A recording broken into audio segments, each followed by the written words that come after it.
Okay. Dr. Akinjo. Cantu. Here. Robert. Hernandez. Here. Hudson. Here. Kick. King Tingle. Here. McPartland. Miram. Here. Rickman. Here. Stepper. Here. Vargas.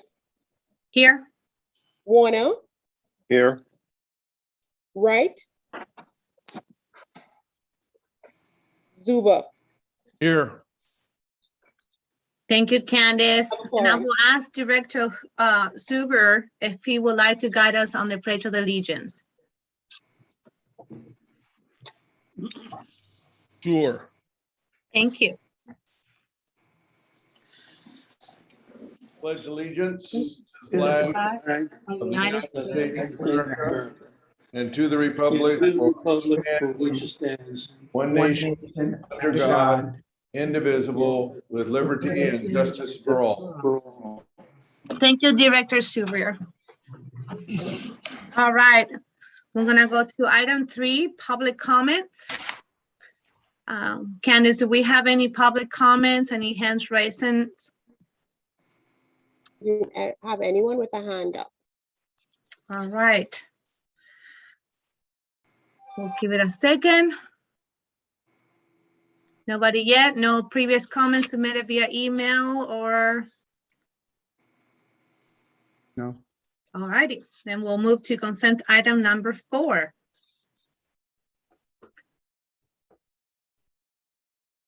I will need a motion. I'll do motion, Hudson. Zuber will second. We have a motion by Director Hudson and second by Director Zuber. If there is no objections, we'll assume that everybody is approving the consent item. Is any abstentions? Here none. Item approved. On the Can we do minutes, a roll call? we can do roll call, sure. Okay. Did we get Paul Akinjo? We need to do roll call. Let's do roll call. Akinjo. Yes, ma'am. Cantu. Yes. Hernandez. Yes. Hudson. Yes. Kick. Did we get Brittany? Yes. King Tingle. Yes. McPartland. Came on yet. Okay. Miram. Yes. Rickman. Yes. Stepper. Yes. Vargas. Yes. Warner. Yes. Zuba. Yes. Okay, motion passes. Thank you so much, Candice. Moving on to the Executive Director report, Michael. Yes, glad to be here and good afternoon to everybody. It's been an eventful couple of months. Certainly, first and foremost is State Senator Eggman really working hard on SB 548, as long as with her co-authors on that bill. It was approved both in the well, it was approved in the legislature unanimously, and then went to the governor and he signed that bill on September 22nd. And as you'll remember, it basically does 3 things. It eliminates the requirement for the authority to have a connection with ACE in the Tri-Valley, instead opting for where it would best go from a productivity and efficiency and otherwise standpoint. It also clarifies that we have the ability to operate the Valley Link system. So I think that's important because we had taken the position originally that we did. And so we had delegated or had selected as a presumed operator, the San Joaquin Regional Rail Commission. So this just provided the clarity that we can operate and therefore we could delegate that operations. And then finally, it establishes or clarifies that the authority is a rail transit district for the purposes of exempting us from local and building and zoning ordinances. So a couple of tools in the tool bag so that as we get into the development of the project can move forward efficiently. Michael, Yep. Michael, I wanted to jump in. I Yep. just want to clarify the first statement, I think our view of the prior legislation is that it didn't require the connection to be in the Tri-Valley. It just had language that was somewhat ambiguous. And so we asked the legislature to clarify what the meaning was. And because, that's not the project we've approved. So I just want to clarify that. I don't think it was eliminated. I think our position is it wasn't required. Others have raised questions about whether or not it's required. So we wanted to get clarification, which we have. So now the law, as of January 1st, will say very clearly that it's not. Thank you. Yeah, perfect. Great clarification there, Michael. The other things that have been happening over the last couple of months is really just getting ready for PAED and in the highway section, in the 580 section. A lot has happened with Caltrans, thanks to your Deputy Executive Director, Kevin Sheridan.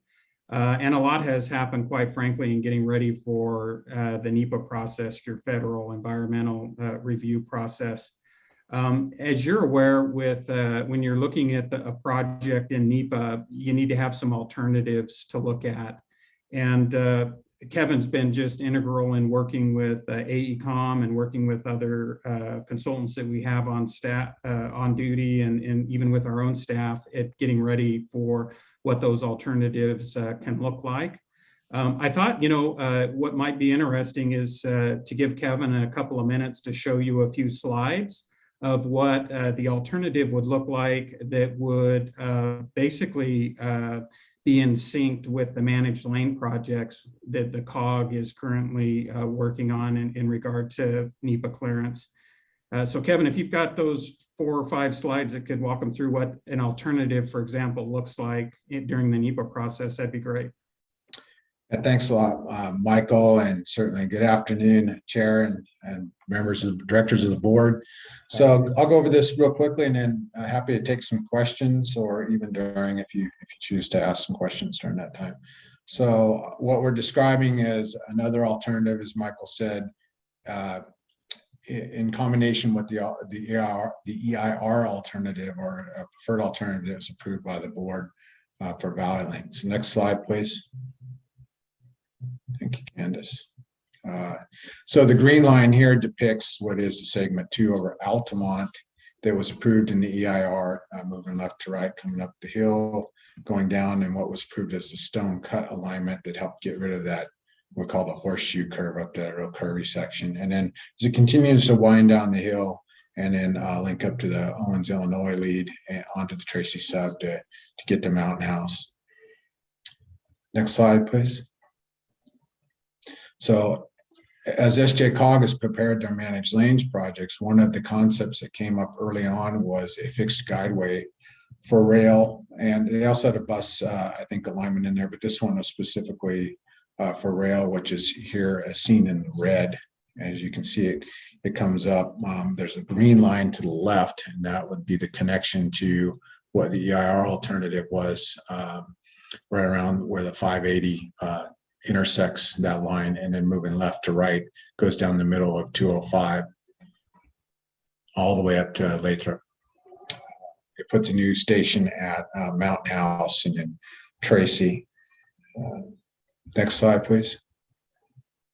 So this slide shows them both together. So the blue line is the EIR alternative for Valley Link, and the red line is how it would connect to SJCOG's 205 managed lanes project.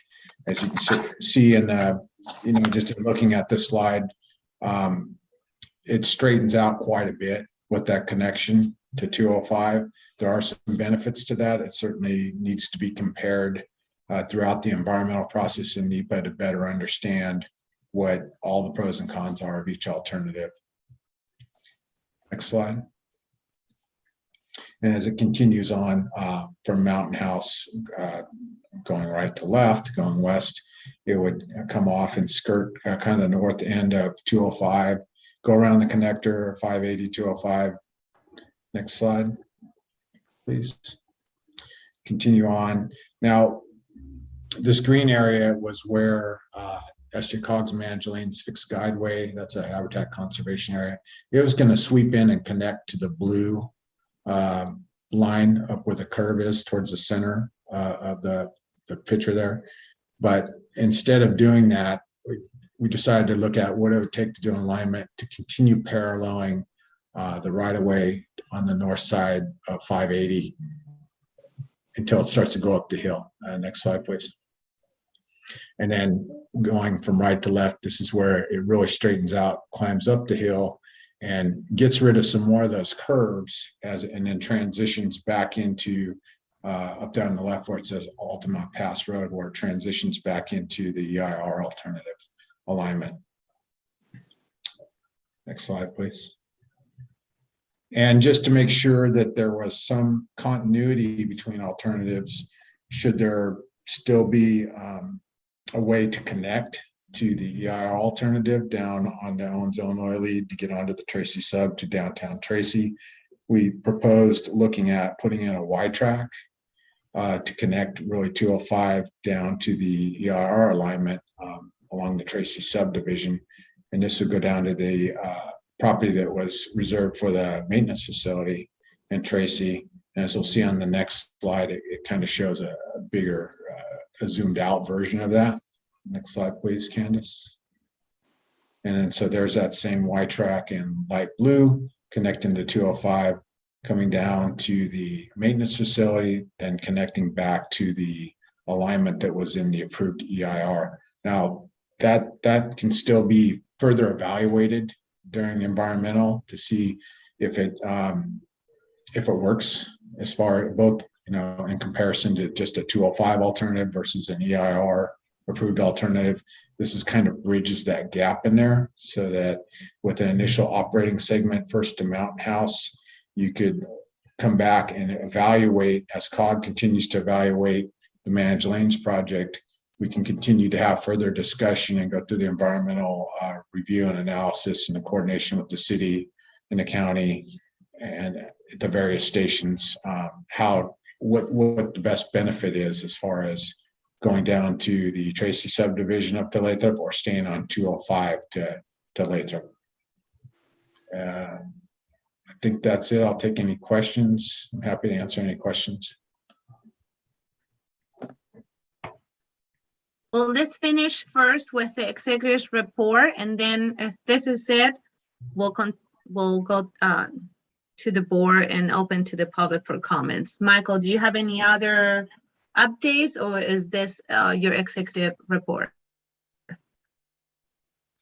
Oh, you're muted, Michael. Yeah, sorry about that. You know, there's other things in the executive director's report. I think the other probably two big items are that we are really working hard behind the scenes with project partners to talk about hydrogen as a technology for the Valley Link train system. We're working with train manufacturers to make sure that a hydrogen train has the specs and performance to operate on the Valley Link alignment with the requirements that we have. We're working in kind of a special task force setting on how to set up a potential hydrogen plant to use solar and wind to create the hydrogen so that we have a lot of green hydrogen in the train system. So there's a lot going on with that. I think in the next 30 to 60 days, we'll be able to give the board, you know, where we're at with that concept of hydrogen trains versus battery electric, which we looked at in the EIR.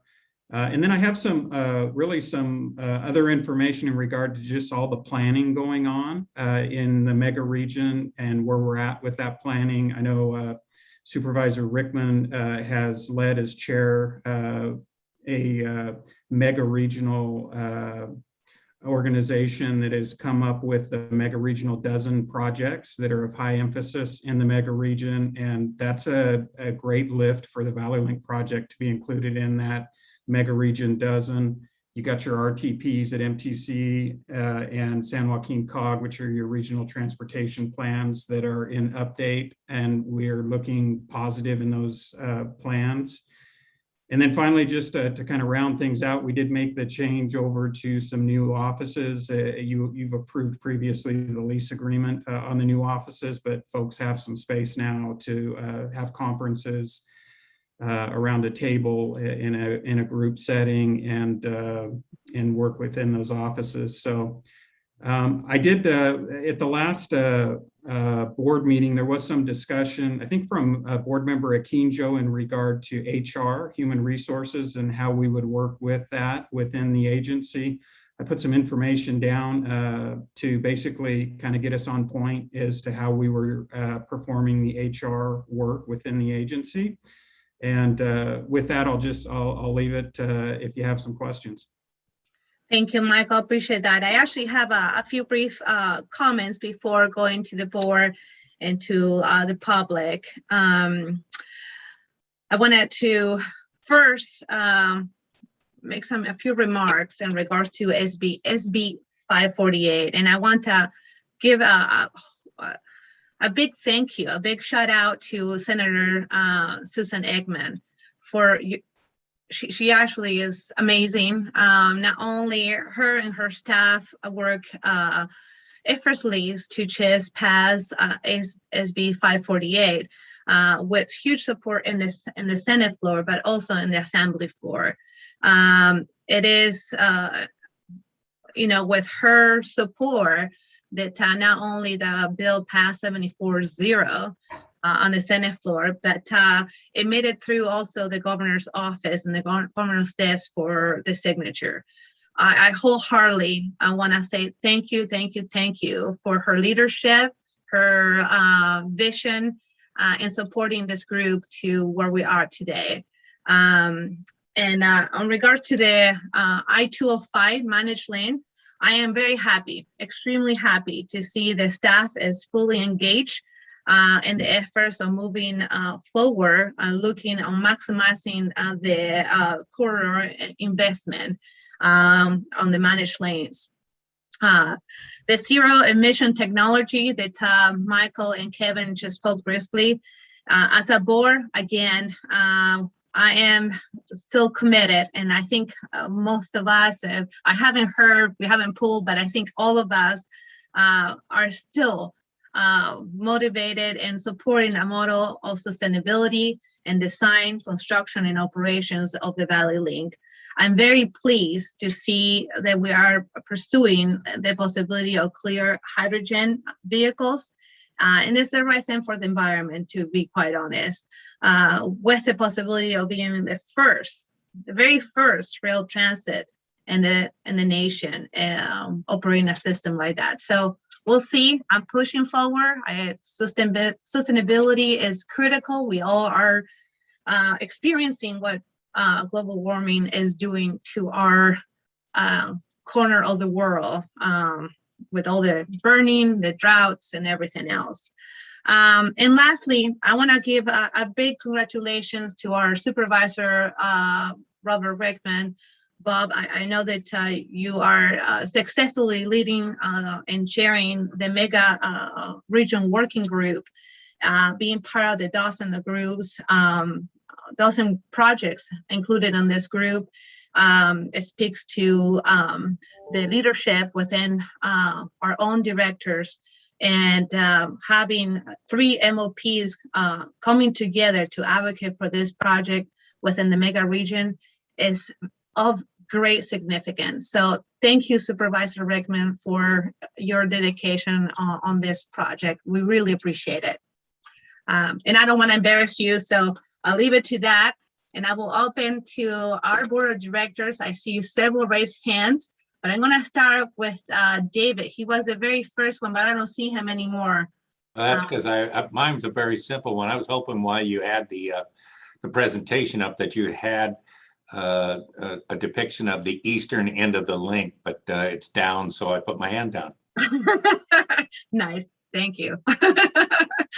We'll move to Melissa, our vice chair. Melissa. Thank you, Chair. I also just wanted to, share some comments in regards to, congratulating and thanking Senator Eggman for her successful work on this bill. But there's also always, so many more other people to thank. And on our side of the hill, it would be Senator Glazier and Rebecca Bauer-Cahan, and also Carlos Villalpúa. So it's one of our, main goals to make sure that this project gets through. I know we've all wanted to put a shovel in the ground for many years, Kevin.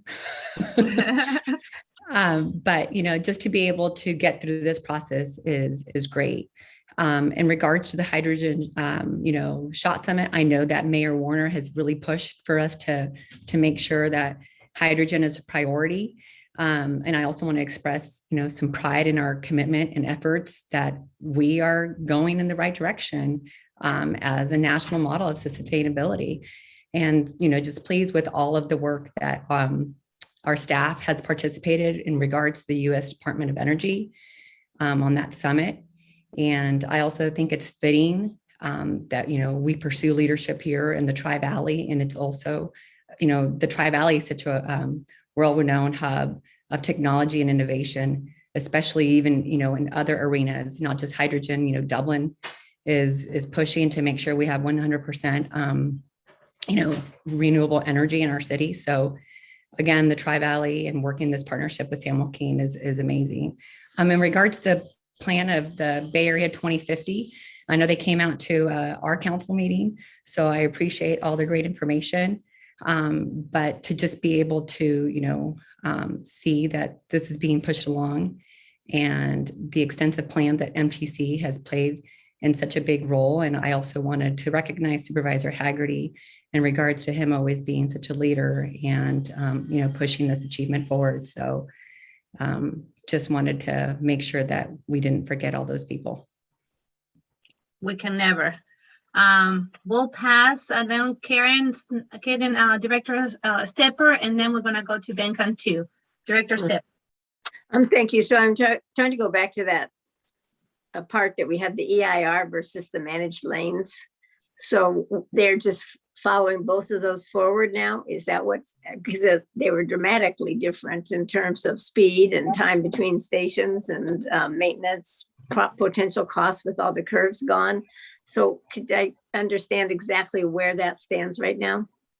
Sure. And I don't know if you'd like me to put back up if you'd like to see the presentation. No, you did it All right, right so, fine. The presentation. Okay. So yeah, as we enter into, and appreciate the question, as we enter into the next phase for environmental, for NEPA, there's the benefits, the pros and cons of each are going to come out, but I can, from a cursory review and just looking at the concept, which is what we're doing to prepare to look at it as an alternative to line up with SJCOG's managed lanes fixed guideway, it has the potential to save about 10 minutes off the runtime, which is significant. It does that by reducing the miles, by approximately 2 miles of track are going to come out that do not need to be upgraded or replaced or maintained on the, as was with the EIR alternative. So there are benefits from that perspective that need to be analyzed to the fullest extent in order to come back with a better informed decision based on the technical analysis for sure. But just on a runtime perspective, 10 minutes is the time I've gotten from the engineer's estimate and the time difference. Oh, thank you. That's a huge change in time for somebody who's commuting. And Well, so between that and the fact that means that this will be resolved before we get all the right of way, correct? And so anyway, and as a thank you, a special thank you for leading the what do you call the mega region, the mega region dozen. So great job to Rickman. Appreciate it. Perfect. We'll move on to American 2. Yeah, actually, Karen kind of asked the question. The alternatives, I assume, will also include fiscal analysis, cost and stuff that will be considered for Kevin, I guess. Yeah, yes, thank you, Director. Absolutely. So when we start factoring in, there's the capital cost of building it, and then also what comes after for maintaining it. So if you look at 2 miles of track maintenance every year, certainly those analyses come into play and factor in the benefit analysis. And that becomes part of what I call a table in the environmental document when it shows the different benefits of each alternative. But absolutely it will. From an environmental document standpoint and process, if it turns out that the alternatives are better from travel time and physical analysis and ease of pursuing, is there an option to switch tracks? As far as moving on to the new alignment to line up the managed lane project, Right. that would definitely be a recommendation that would come out in the draft environmental document for the preferred alternative, whichever one it ends up being. But there's going to be a lot more conversation and updates with respect to the progress on this project, and certainly from the perspective that you have track in existing right-of-way versus acquiring new right-of-way to build a new track, relatively short section, those will all have to be evaluated, because there's impacts associated with each of them. To answer your question, there is opportunity to move, but we need to make sure from the technical aspect that we have all the correct information to share, both with Caltrans, but the everybody in the region, the cities, the MPOs, and of course, any regulatory agency that's reviewing our document as well. All right, thank you.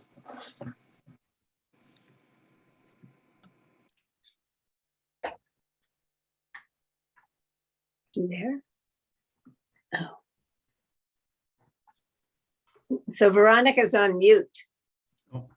Sorry, I wanted to say before passing it to our Director Akincho, I wanted to take a moment to ask our attorney, counselor, if he has anything to add.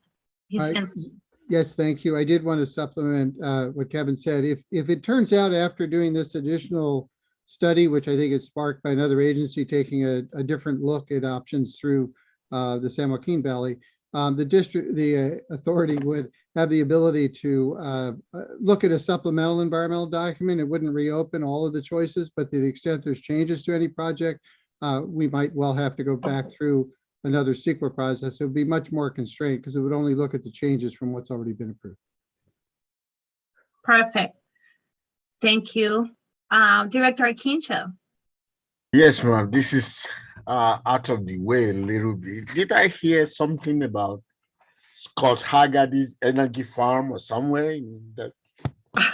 I had his name, but the vice mayor Hernandez, the mayor Hernandez, did not say too much about it. But I think there's something about Scott Haggerty energy farm. That's in our East Bay Community Energy meeting. Okay, all right, we do. I didn't get no invite, so I will next time.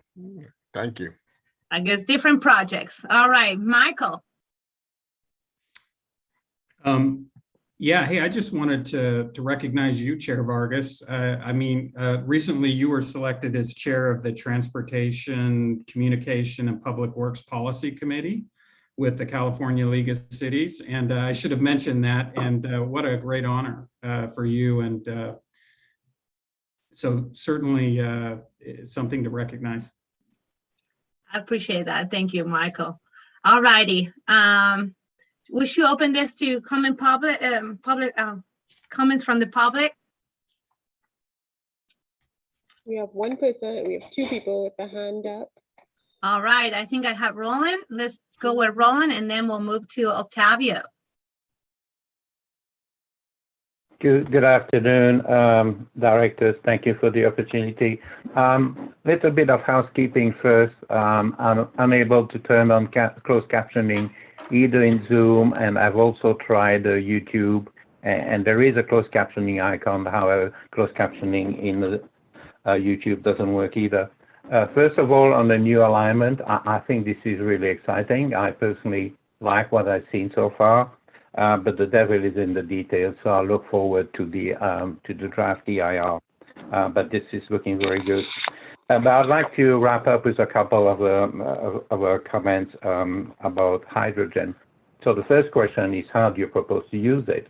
Do you propose to use it as in an internal combustion engine? Because some people have actually converted their diesels to run hydrogen. If so, I would suggest that you reconsider that, because that obviously generates greenhouse gases. Now, the other option that you have already got to you is to use hydrogen as a form of energy storage in the form of a hydrogen fuel cell. And what I would suggest there is that you look beyond the tailpipe, which is is wonderful, we're just spewing out water, but you've got to look at the entire supply chain. First of all, you've got to find out where this hydrogen is coming from. How is it being generated? Is it a fossil fuel or is it something else?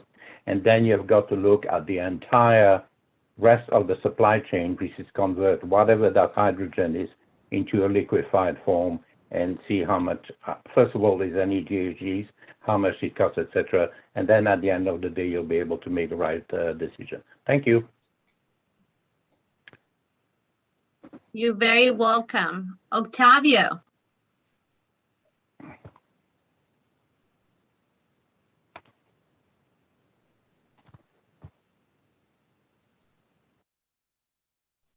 Can you hear me? Yes. Okay. Hi, good afternoon. I hope everyone's doing well.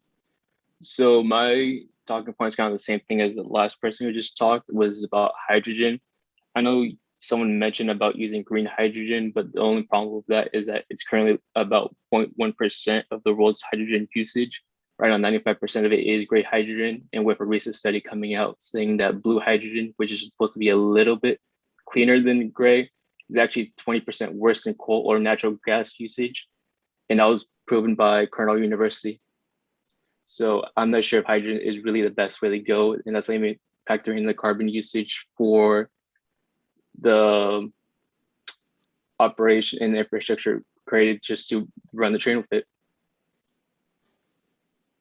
And also that many countries who do use hydrogen are only for rural areas, for trains that are passing around 2 to 3 times. So using it for a commuter rail doesn't really make that much sense if it's going to go every single day carrying high passenger traffic like we are right now. And that's about it. Thank you. Thank you, Octavio. Appreciate your comment. We'll bring it back to our agenda and we'll move on to item number. Madam Chair, there's one more hand, I think. It is. I don't. We have Oh, one. there, yes, I see it. one. Go ahead, Mr. Bungum. Last name is Wolf. I'm assuming you can hear me. The previous speaker kind of picked a point there. Michael had specifically mentioned that they were going to create the hydrogen on site, green hydrogen. But as you go forward, there's going to be many more people that are going to come up and say, you know, you can't do it because hydrogen is dirty because it's made the current way that it's being made, which is true. But, and if you're going to continue to do that, the previous speaker is absolutely correct. You're wasting your time and energy and all that kind of stuff. It's not going to be green. So you need green hydrogen, which is what I said at the previous meeting. And I think that's already the way that Michael Tree is already going at this. It's either green hydrogen or you don't do it. And it has to be a fuel cell that you can't burn it, because if you burn it with air, then you get the nitrogen out of the air and you're creating the same noxious oxides as diesel does. So that doesn't buy you anything. It's got to be green hydrogen, fuel cell driven. You don't have any choice. You have the power, you have water sitting around doing nothing except evaporating type of thing in Tracy and in Alameda County and stuff. So you have the ability to do it, especially with a whole bay full of water and lots of sunshine and wind. So you can do it, but you need to go that direction. Otherwise, you're, like I said, you're just wasting your time. Thank you. Thank you, Mr. Wolf. I appreciate your comment. All right. Just want to make sure that's it. Yep. Looks like that is all the raised hands that we had. So we'll bring it looks like Benjamin board member Cantu. Cantu is. Well, I'm getting there. Come, I was going back to our to our board. All right, Mayor Cantu. Yeah, I'm curious about this hydrogen discussion here. Are there any handouts I'm not a scientist, but I'm really interested in finding out the topic as it relates to our train system here. I assume the EIR is going to cover it, but do you have any technical information you could send me? Michael? Yeah, you know, I do. I'll send the board out some information on it. I mean, we really are focusing on the green hydrogen. It's the best for the environment, and we do have a big supply of solar and wind potential for the hydrogen plant. So yeah, I'd be happy to. And then of course, within the next 30 to 60 days, we'll come back with kind of some preliminary findings from our work at the staff level. Okay, thank you. You're very welcome, Mayor Cantu. And I will pass it to Mayor Warner, Director Warner. Oh, thank you. I just wanted to add to the hydrogen discussion. I think the point is it's a real possibility. And what we need to do is get the information, think it through. I think the concerns that were raised by the public comment will be addressed. And I think, frankly, everyone should be assured we're not going to do anything stupid. But we do need to explore this, and not exploring it would not, that we need to explore it because it's the right thing to do, but we're not going to be making decisions that don't make sense. That's my attitude on this. And I think that's what I'm hearing from Mr. Tree as well. I think that is correct. We are sharing, being transparent with the public and the board. No decisions are being made. This is part of a study for the NEPA and in conjunction with San Joaquin COG as they move on with the managed lanes and see if there's opportunities for us to improve our project and make it even better.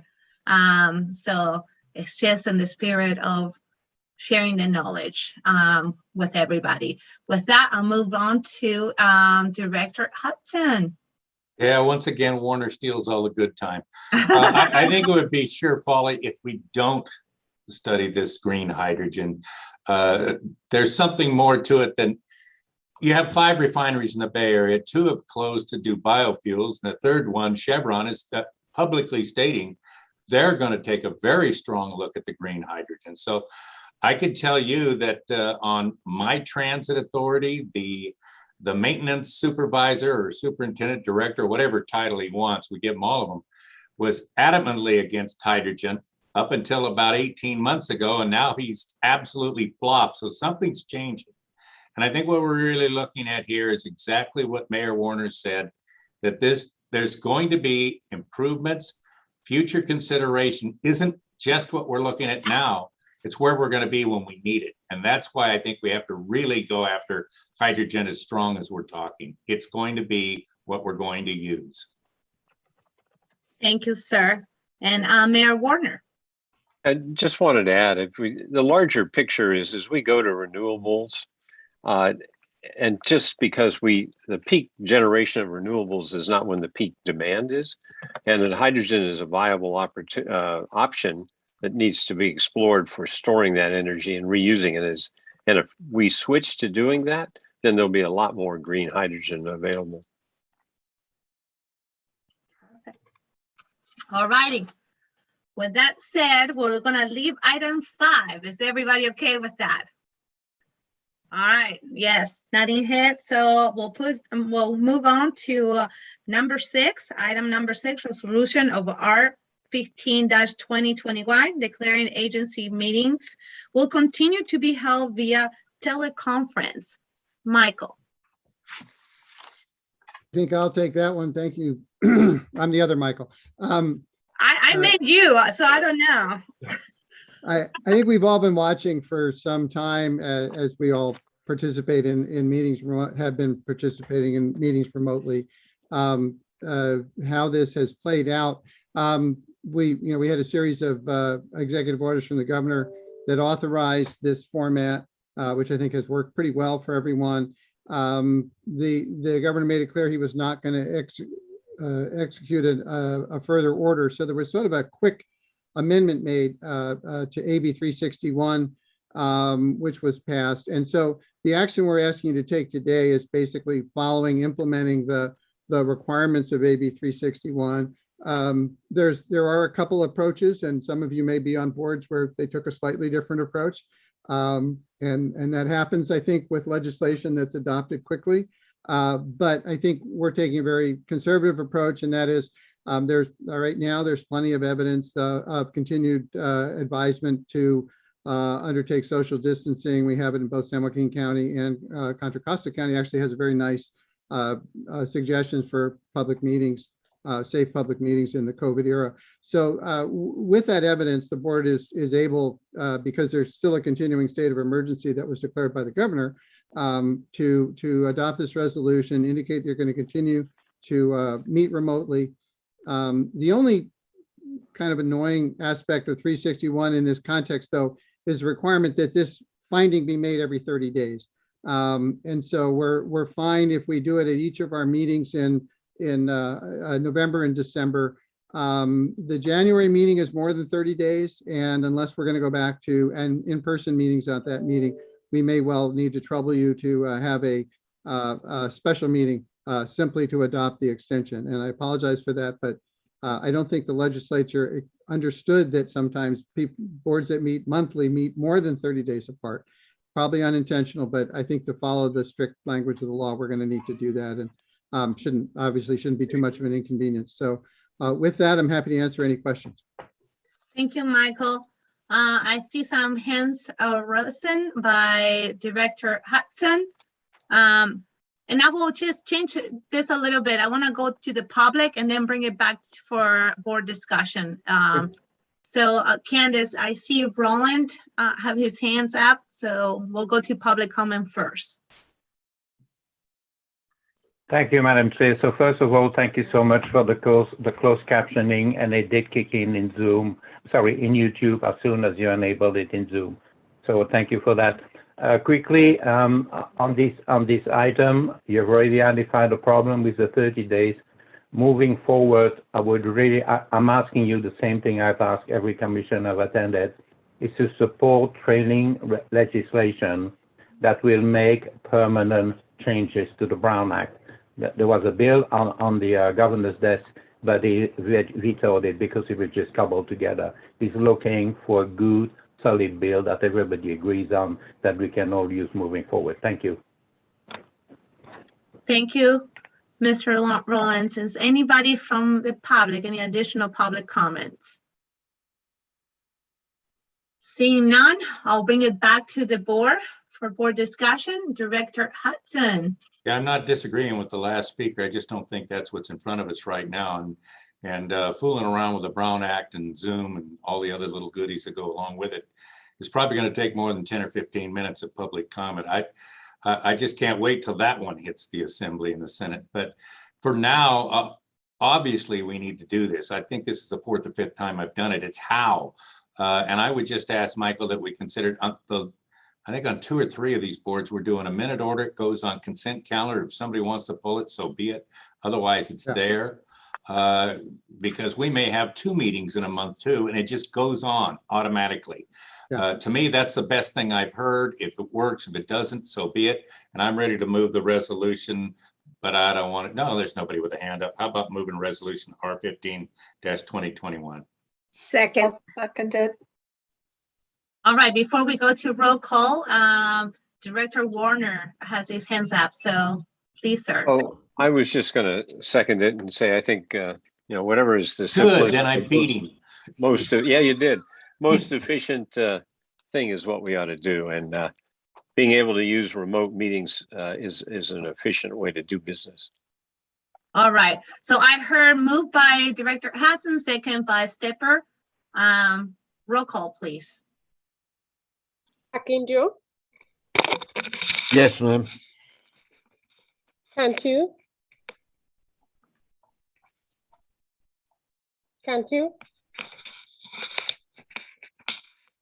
Hernandez. Yes. Okay, there we go. Got Cantu. Hernandez. Yes. Hudson. Yes. Kick. Yes. King Tingle. Yes. McPartland. Yes. Neeram, Yes. Rickman, Yes. Stepper, Yes. Vargas, Yes. Warner, Yes. Zuba. Yes. Motion passes. Perfect. Moving on to agenda item 7, resolution R-16-2021 e-com contract agreement, addendum number 4. This is an agenda action item. Again, Michael, if you'd like to give a staff report, and then I will open it for public comment, and after that, we'll bring it back to the board. Yeah, that sounds great. I'll hand it off to Kevin. He's got this staff report. Thanks, Michael and Chair. So for Amendment 4, for the AECOM contract agreement, Amendment 4, initially under the Executive Director's Budget Authority, $50,000 was authorized for 3 separate tasks. One was to complete a raise grant. The other was to respond to some comments from the San Joaquin Air Quality District to complete some analysis. And then, of course, as seen in the previous presentation during Executive Director's report on the Altamont alignment, to begin that concept level work for straightening the Altamont out to align with SJCOG's proposed concept for a fixed guideway. So the staff's requesting to complete that task. In order to do so, to finalize Altamont straightening, requesting additional $49,192 to add to the $50,000 that was previously authorized by the Executive Director, with the contract amount sum not to exceed $99,142. And I'm happy to answer any questions on this amendment. All right, we'll go to public comments. Is anybody from the public that will wish to make a comment on this item number 7? I do not have any hands up. Perfect. We'll move it back to the board, and I see Director Warner. You have your hand up. That was an accident. No problem. All right, I see no hands. Do I have a motion? I'll move R-16-2021, the AECOM contract agreement addendum number 4. I'll second. Tingle. All right, I have a motion and a second by Director Tingle. Can we do a roll call, please? Akinjo, Yes, ma'am. Cantu, Yes. Hernandez, Yes. Hudson, Yes. Kick, Yes. King Tingle, Yes. McPartland, Yes. Neeram, Yes. Rickman, Yes. Stepper, Yes. Vargas, Yes.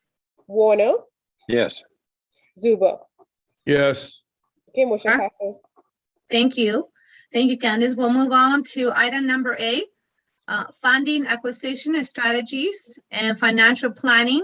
This is an informational item. Who has the pleasure from staff? I'll tee this one up and then hand it off.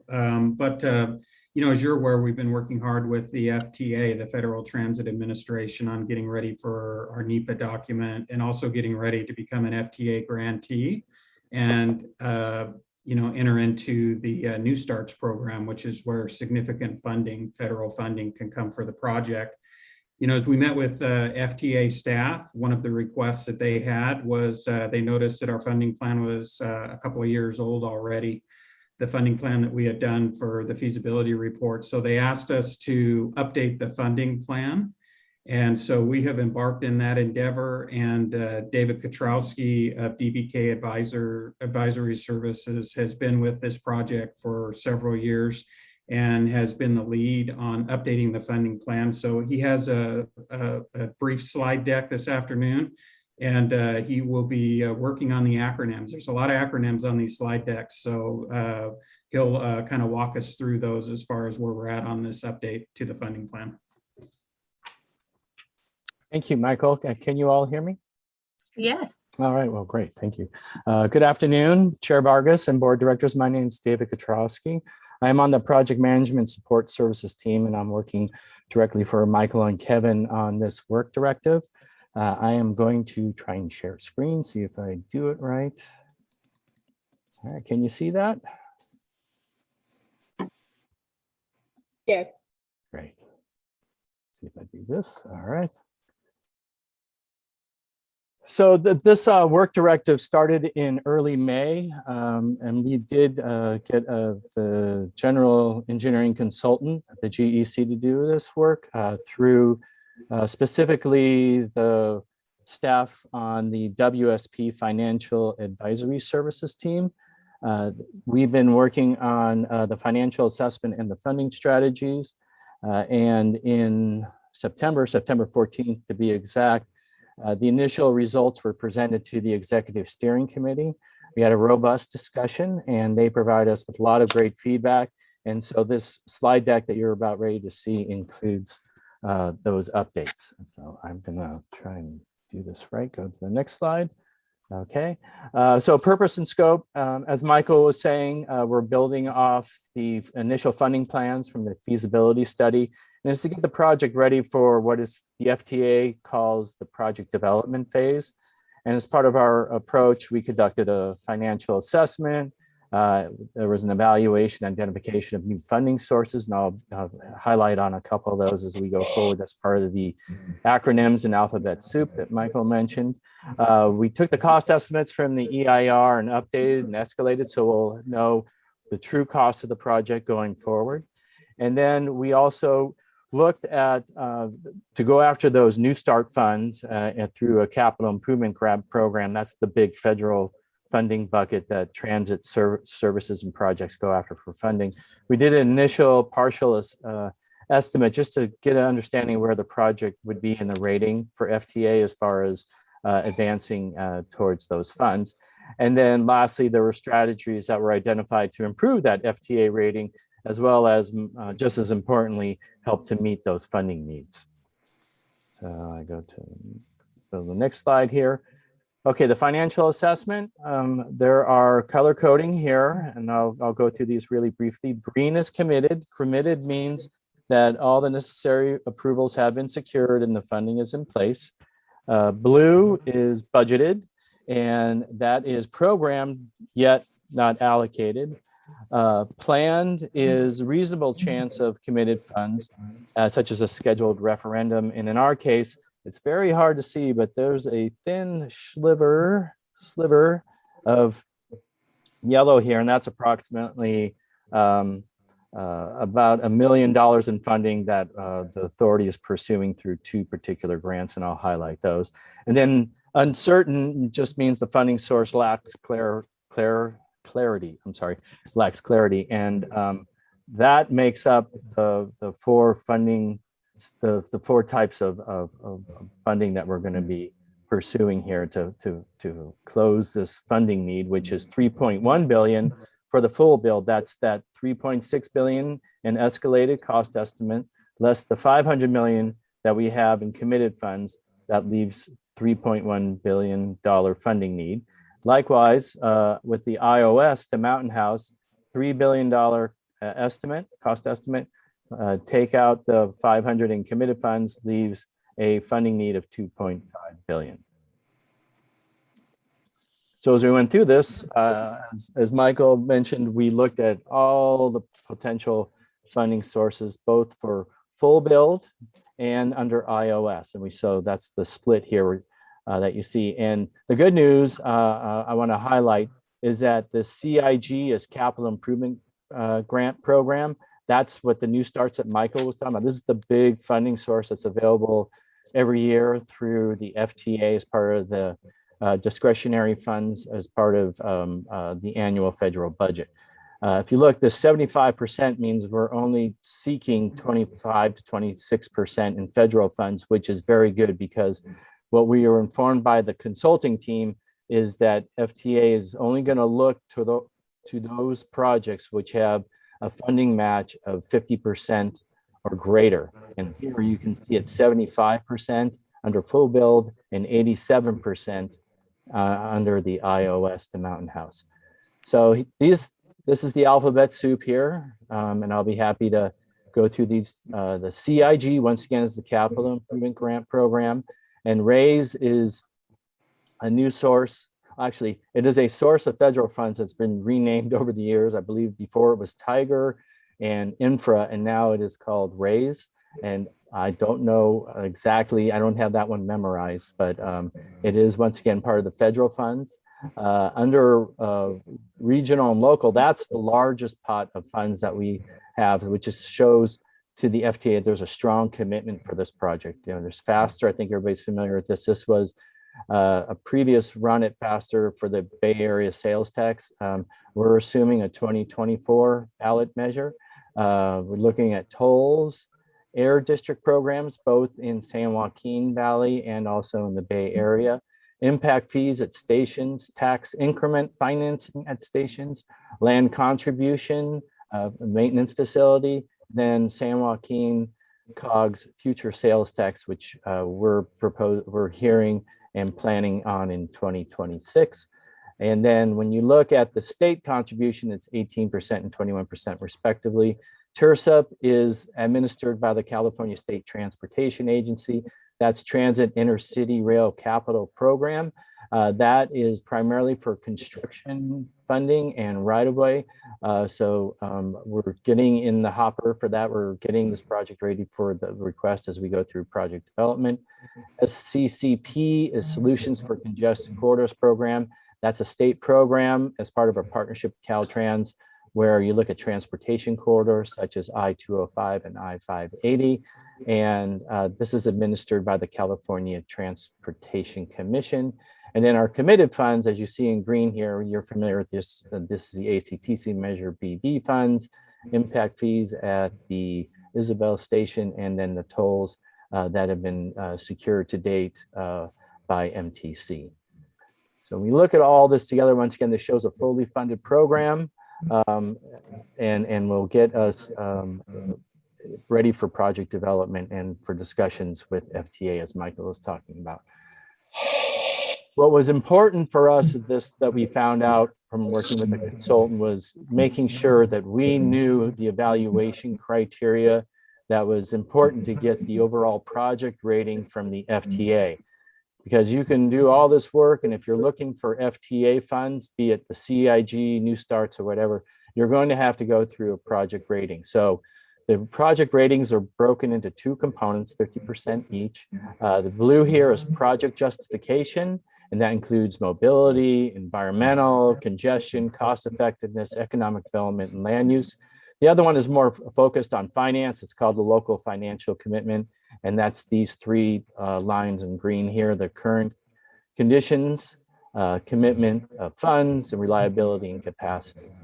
So to do the green, we would need to do a financial plan. That was not part of the scope yet. We wanted to do the financial assessment before we did a financial plan. But we were able to do an estimate, a very high level one, mind you, for an FTA rating just on this 50% portion here on the project justification. The full build, the consultant gave it a medium rating, and the iOS was a medium to low rating. In order to get an overall rating from the FDA for funds, you need to have a rating of medium or high to get into the CIG program. And that's the CIG, once again, is the Capital Improvement Grant Program. If I go back to the slide before, that's this portion here. It's approximately 13 to 14% and 26% here under full build versus iOS. And now in the closing, we identified strategies and next steps. This breaks it out between the authority, the federal and state, local, regional. Authorities already well ahead of this, working through Kevin and Michael's direction, developing the NEPA. We're getting in place for that. As well, we have, when you go through the NEPA, you'll be identifying and further refining the benefits, the costs, project scope, and the project schedule. So the authority is taking a strong position on this already. And then when you look at the federal, the FTA TOD pilot program, The authority did submit a application for these grant funds, and we're also, as mentioned, looking at pursuing the raise funds. So we will continue to pursue any federal funds that are available. And then we're also going to be monitoring new federal program funds. If you're familiar with the bipartisan infrastructure proposal, that infrastructure plan is in Congress. If that passes, there's going to be some new federal funding programs as well as enhanced funding, especially when we look at the CIG, the Capital Improvement Grant, should get extensively larger, which is good for the Valley Link project. And then, as mentioned, the CIG availability and eligibility and competitiveness, we want to make sure that all those key components that we need to sharpen are met going forward. And lastly, state, regional, locals retain and gain advocates for funding to support the project, secure the funding that we have that has been committed through the local jurisdictions, as well as track and pursue major state funding programs such as the TIRCEP, the Transit Intercity Rail Capital Program, as well as a Solution for Congestion Corridors Program. And with that, that closes the presentation. I'll turn it back to Michael. And I'm also here to answer any questions. Thank you very much.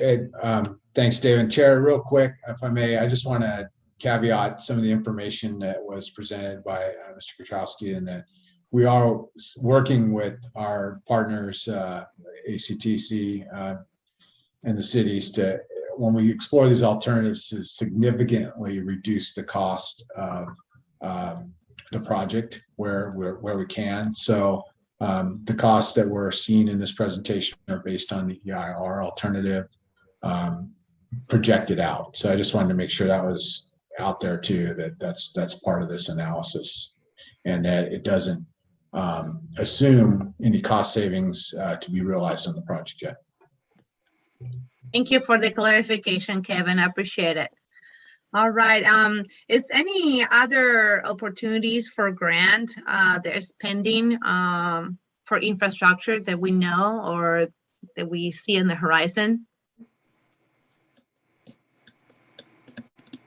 Michael, I'll answer Chair Vargas just briefly, and then David, if you've got some thoughts, sure. You've been looking at them, but certainly what's going on, hopefully with the reconciliation of the infrastructure bill and getting additional monies into the public transit programs. I'm hopeful that there's certainly some increased opportunities for discretionary grants for the project. Okay, all right.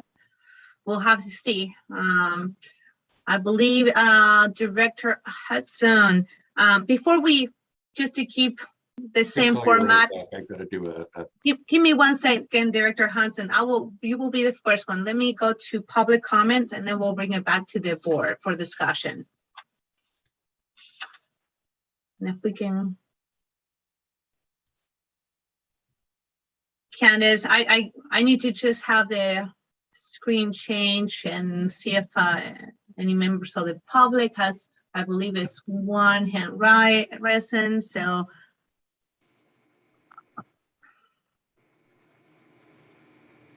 Let's see, Roland. Thank you, Madam Chair, much appreciated. The only red flag I want to bring to your attention is when you put your GEC consultant in charge of financial planning. Because this is exactly what happened with high-speed rail in the Central Valley. You know how that went. And those of you who are on MTC and other board are beginning to understand that the exact same thing happened with the VTA and the BART extension. So my advice to you is very simple. Is that you find a separate entity to get the job done, somebody that doesn't have any kind of a conflict of interest. They're basically working for Valley Link, and they're doing their best, to basically put together all the funding that you're going to need to get the project done, nothing else.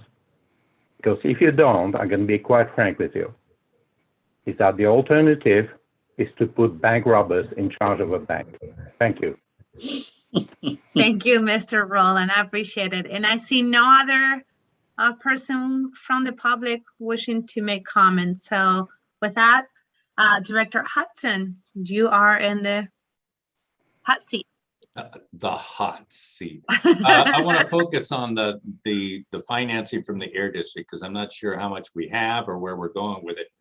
But I know, gosh, it was only 2018, I believe, and the Air District, we went back to Washington, D.C., and the subcommittee for APTA only focused on one project, and it really helped when you just had that one project and you're going in front of people asking for money. And that project was the Peninsula Corridor. So I don't know if we can jump in front of what the Peninsula Corridor was doing, but I know the Air District must have kicked in $1 billion for that project. And I don't know where they got it, but it was one of the highest numbers I've seen in 12, 13 years I've been on it. I know Scott Haggerty had been working toward it for years. And I'm wondering, when we go after these grants, are we aware that 580 is in a CARE area? Community Air Risk Evaluation. There are like 6, 7 areas in the Bay Area, and we're, it's only episodic, but that's, and not only that, I believe we're in the pipeline. I don't know how we're going to prove this one for AB 617 designation. It's kind of hard to come across as a poor area, but these are things that if you start on it now, it's going to be a couple of years before we get in anyway. And if we haven't gone before the Air District yet, we need to sit down and talk how we can get in there in front of a couple of people that I could give you names. That's what we did last time. Dan Levitt and Don Tatson and I. And, if we were just looking for trains at the time, and I know we've been talking about hydrogen trains, we would have been ready to go after a lot of money at that point. Sometimes 10, 15 minutes face-to-face can be worth millions. So if we're at a point where we're going to do that and it hasn't been working, I say it's time to do it again. So I don't know how you're going to get in there for the next couple of months. The Air District has money for trains. That's my point. This one does. Very good point. And I have just shared, a few years back, and I don't know if Kevin, you remember this on your prior projects in the San Joaquin Valley, that the air quality pollution board here in San Joaquin County, they give, I want to say, over $1 billion for the port of Stockton, for the trains to operate over there. So maybe, I don't know if we have extended a conversation. I believe, and I don't want to put him on the spot, but I believe our Supervisor Rickman does participate on that board. And Director Rickman, if you don't mind, to confirm or not, but before that, Kevin, have you or Michael, have you reached out to the air quality board here in the San Joaquin area? So we've been working with ACTC in regard to reaching out to the Bay Area AQMD in setting up a meeting with their staff, with Greg Nudd and others to talk about hydrogen and the project and the potential. I haven't reached out specifically to the San Joaquin side of the Air Quality Management District, but I see. Supervisor Rickman, I'm not sure if you're still there or not. Have been any discussions to your knowledge on possibilities of networking or collaborating with this project and the Air Quality District?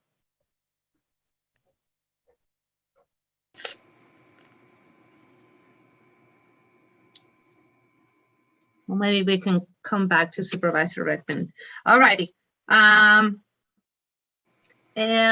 Director Hudson, you still have your... I don't want to get in one of these spitting contests, Michael, where, well, I'm talking to Greg, I'm talking to Joe, I'm talking to Jack. But the best effort that I've had doing this, and we can talk offline on this, is I would say we set up an appointment if you have some time and we go in and talk to Karen Skolnick and Damian Breen.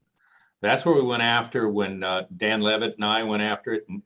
And there's so much changing over there right now that I don't want to say Greg might be the only person left. And I won't get into that, but this is one of these times that I don't think you can push too much.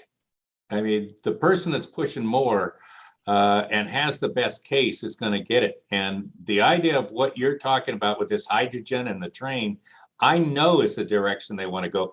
They don't necessarily want to use a petroleum product, but we don't need the train tomorrow either. And they've been looking at this for, gosh, a decade that I know of, and they wish they had it. So if it isn't working out with Greg, let me know, and let's set something up with Damien and Karen Skolnick. She's the director of strategic incentives. Oh, I've already given you the card on that one.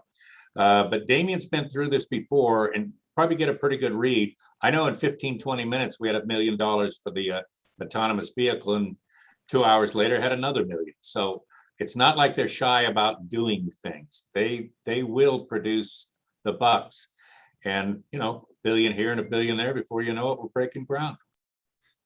I'll follow up with you, Board Member Hudson, for sure. I mean, and I think ACTC having them in that meeting with you as we talked. And Halbert, Dave Halbert's on the board. Yep, that'll be a huge benefit. That will be wonderful. I'm sure Supervisor Harvard will be happy to help us out on this one too. I know that he will lead in this project. All right. With that said, we'll move to item number 9, Director's Discussions, Common Questions, and Agenda Requests. Is anybody who would like to or have any requests or comments or questions? No? All right. And we'll move on to number 10. But before we all sign out, I want to remind everybody that we have a closed session after this meeting. So just please sign in. So we're going to go to adjournment of this meeting. Do I have a motion? Well, we can't adjourn. We got to come back. Oh, that's right. You are. So You know what? Thank you. I don't know what my head is.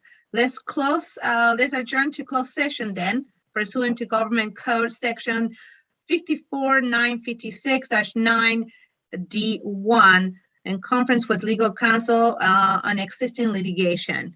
And then we will come back to reconvene to open session.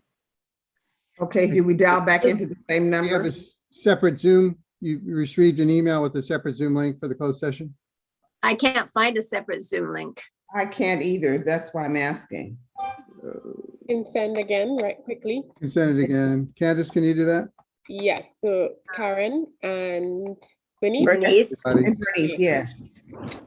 If I may, question, is there any way that we can give a guesstimate of the amount of time that we will be in closed session so that we can announce that to the public in case they want to end up watching us when we return? I'd say 20 minutes to a half hour. Depends on how many questions there are, but. Perfect. Perfect. We'll see you back in 20-30 minutes. I've just Thank sent everybody. the links to Karen and Winnie. Stay on here until you have that email, please. Okay, just 1 second. All right. I haven't gotten it yet, but I'm sure I'll get it in a moment. Okay. This is Supervisor Rickman. Can you send me that also, please? Sure.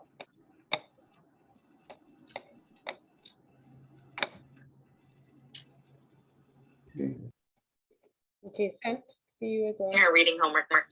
No worries. Adorable. I do that at 9 o'clock at night with an 11-year-old who's not happy about it.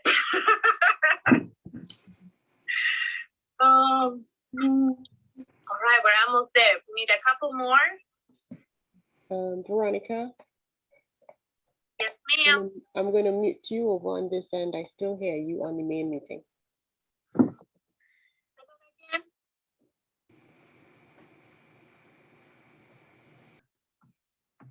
Sorry, Candace, I couldn't hear you. Can I come in on my phone like this?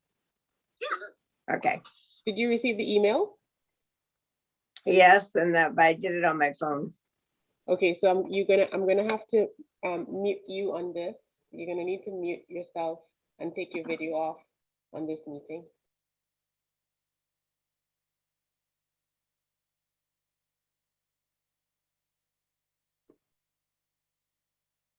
Bernice, how are you doing? Did you get that? You're muted.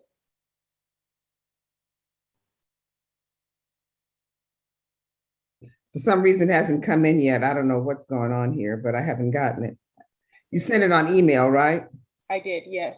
Both your personal and business email. Okay.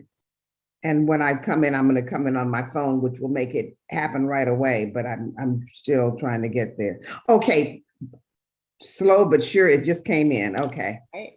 So you're gonna click the second link in that Yeah, you'll see me email? in a second. Okay. Alrighty.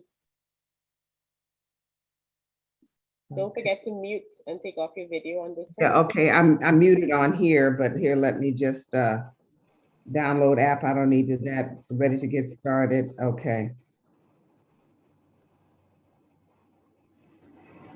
Is this a regular meeting where we're in, Bernice, or the closed session? Right now, you guys are in the regular meeting, so you're gonna click the second link to join the closed session. Okay.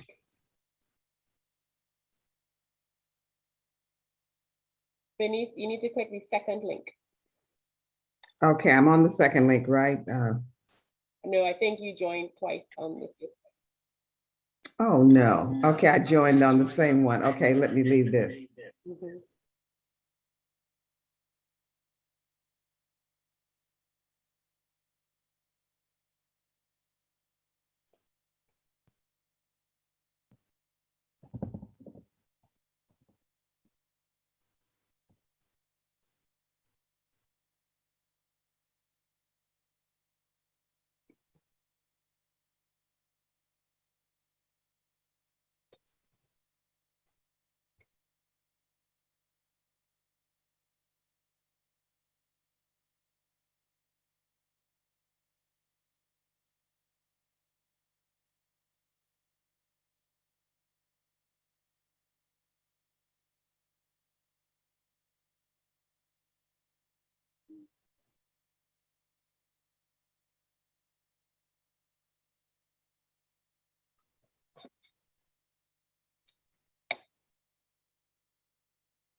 All right, and we're back. We'll give it just one more moment to make sure that everybody else is signing back in. And